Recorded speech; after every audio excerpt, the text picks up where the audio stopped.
এদিকে এদিকে এদিকে লাগাও।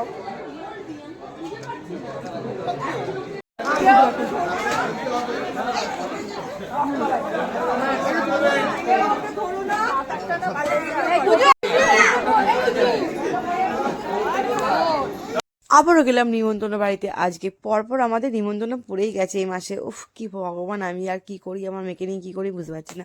হাই বন্ধুরা, চলো গুড মর্নিং, আবার একটা নতুন ব্লগ নিয়ে চলে এলাম। আমি স্বপ্না মাইতি। আমাকে লাইক করো, কমেন্ট করো, ফলো করো, আমার পাশে থেকো, সাথে থেকো, আমাকে অনেক ভালোবাসা দিও। তোমরা ছাড়া তো আমি এগোতেই পারবো না, তাই না বন্ধুরা?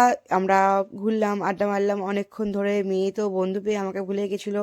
ও খেললো, অনেকক্ষণ খেললো, তারপরে এবার খিদে পেয়ে গেছে, এবার খাবো। লাঞ্চ করার টাইম হয়ে গেছিলো, লাঞ্চ করছিলাম।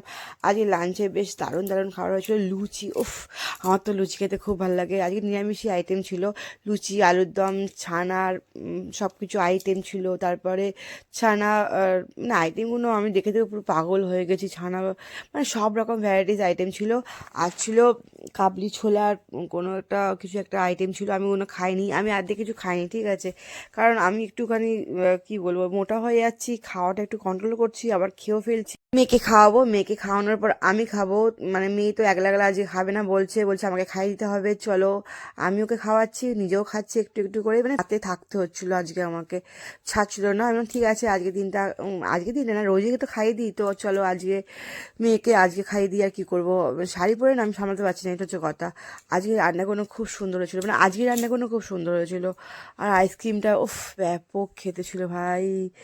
আর তারপরে মেয়েকে খাওয়ানোর পর আমি এবার খাবো। আমিও তো সব কিছু নিয়ে নিয়েছি, সব কিছু বলতে আমি আর্ধেক কিছু নিয়ে নিই, কারণ অনেক বেলা হয়ে গেছিলো। মেয়েগুলোকে, আমি বাচ্চাগুলো এত খেলার দিকে ব্যস্ত থাকে না, ওদের ধরবো, ওদের খাওয়াচ্ছিলাম। খাওয়াতে খাওয়াতে আমার প্রায় 3:30 পৌনে 4 বেজে গেছিলো। অবেলা হয়ে গেছিলো বলে বেশি কিছু খাইনি, অল্পের মধ্যে সেরে নিয়েছি। তো খাওয়ার দাওয়াগুলো খুব সুন্দর হয়েছিল। তো আমার ব্লগটা ভালো লাগলে আমাকে লাইক কমেন্ট করো, ফলো করো, পাশে থেকো প্লিজ প্লিজ প্লিজ।